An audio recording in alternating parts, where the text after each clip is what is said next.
guys, how you going? Hope you're all doing very well. This afternoon I'm going to be doing yet another movie review, so hopefully you find this one interesting. This movie is a horror film from the United States, English language, released in the year 2018, directed by Julius Avery, and this film is called Overlord. So Overlord is set during World War II and the eve of D-Day, the landing of these Allied soldiers, but before the soldiers land, they want a communications tower behind enemy lines to be wiped out, because the Nazis are going to have the upper hand, they're going to know when they're coming. So a very small group of soldiers are tasked with the dangerous mission of infiltrating enemy lines and blowing up this tower. And so at the start of the film they're travelling by aeroplane, but unfortunately it comes under heavy Nazi fire, which results in the plane crashing.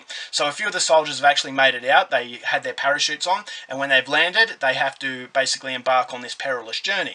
So when they get to their destination they realise that something is off, is that they get to this village, and next to the village is a mysterious church, and the villagers say that anyone who goes into the church is never seen again. So the soldiers want to get to the bottom of this, and what they realise is that Nazi scientists are conducting experiments, and these experiments have a terrifying consequence that will go a long way to them winning the war. So not only now do they have to destroy the communications tower, but they have to take care of their new problem, and whether or not they can is something you're going to have to find out for yourself, because that's as far as I'm going with my synopsis.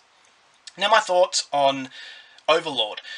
The best way I can sum this film up is that it's a very, very entertaining horror film that is a throwback to 1980s. And what I loved about this movie the most is that it wasn't watering itself down to appeal to the masses. Now that is the biggest problem with high-end production American horror films, and clearly Overlord is a very high-end production. This is a movie that had absolutely phenomenal effects in the trailer, and I thought, alright, it's produced by J.J. Abrams, and I'm really excited to see this movie. I like the idea of Nazi scientists conducting these experiments. A lot of conspiracy theories are out there, and I think playing on those conspiracy theories is a lot of fun.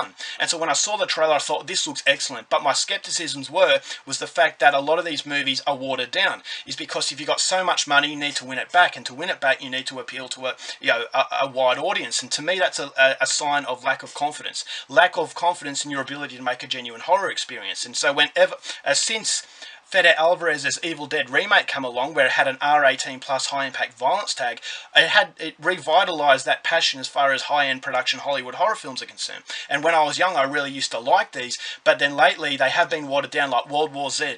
That was an M-rated film, and I thought that could have been a lot more hardcore than it was, and I thought that was a clear indication of money over the actual content itself, and so that's not respecting the horror genre. I think a lot of these movies actually use and abuse the horror genre for their own sort of cash grab. But then Overlord come along, and I watched Overlord, and I will say that this is not a cash grab. This is a movie that is directed at a very specific audience, and that audience is hardcore horror fans. This is a movie that does live up to the expectation of bloody violence. The gore effects are absolutely fantastic. I went with my wife to the cinema, and she's not a seasoned horror fan. She likes, the ghost sort of horror movies, the watered down horror movies, but when she saw this movie she was cringing, she was hiding behind her hands, and I absolutely loved it. And I thought that's an indication of what true horror is. If you're not a horror fan, you're not going to be able to stomach what's going on, and so she couldn't, but I absolutely loved what was going on, and I actually looked like a sicko, because she was actually looking at me thinking, do you really like this sort of stuff? And I will say that I absolutely love this kind of stuff. So not only do you have fantastic violence in the film that is not watered down, you have a very good idea complementing that. And so when you've got an idea of the World War, basically a very historic situation, a very realistic situation, and it has shades of realistic horror, where you've got these soldiers who are fighting against these Nazis, and I thought the choreography of the fight sequences was absolutely fantastic and very high impact. So you've got on one hand the realistic horror, but on the other hand you've got the other dimension horror, the caricature horror, the cartoon horror, that really complements the reality very well, because it's taking creative liberties in a very historic situation. And so that's something I loved. It's basically like rewriting the horror books in a very, very entertaining way.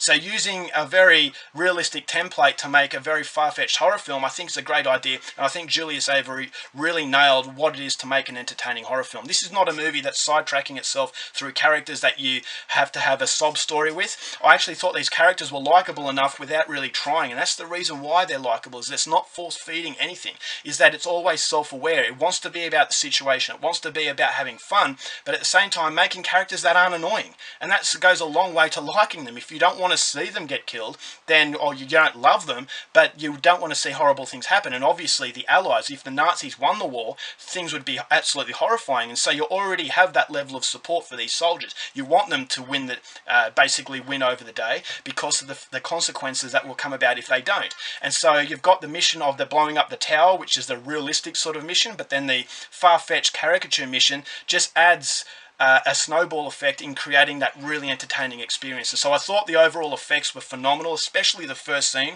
involving the aeroplane. I thought that was absolutely mind-blowing, and it really sets the standard, of being a very fun horror film, and it never really loses that tone. Yes, it's got very hardened violence, but it's never really taking itself too seriously, and that's why I thought I had as much fun as I did. It's not a truly disturbing film, but it is quite a disgusting film. You have caricature sort of characters. You got the good guys and the bad guys, no in between. There's no grey area. It's not basically saying the horrors of war. Yes, as I said, it's very hard hitting, but it's not dictating what you already know. Yes, we already know the Nazis were bad. We know the Allies were good. And so it's setting that foundation in a very simple way, but it's interweaving it with a mythology that I thought was just incredibly worth the experience. And so it goes for nearly 2 hours. I thought it could have been cut down a little bit, but having said that, I never really got bored with the film. I thought the ending was great. I thought the main villain of the film was fantastic. Once again, it's a caricature sort of villain. And so as I said, what I loved about it the most was that it wasn't watering itself down. It was a respectful ode to the 1980s horror films, when 1980s was all about the situational horror. It was all about having a lot of fun, and really Overlord ticks the right boxes. And so if you like war films and you like horror films, I definitely think this movie is going to live up to your expectations, because I had an absolute blast watching this one. So overall, for Overlord, going to give this one 4 stars. Go out there and see it. Alright guys, that's it for my review. Hope you enjoyed it. Till next time, keep watching movies, and I'll see you later.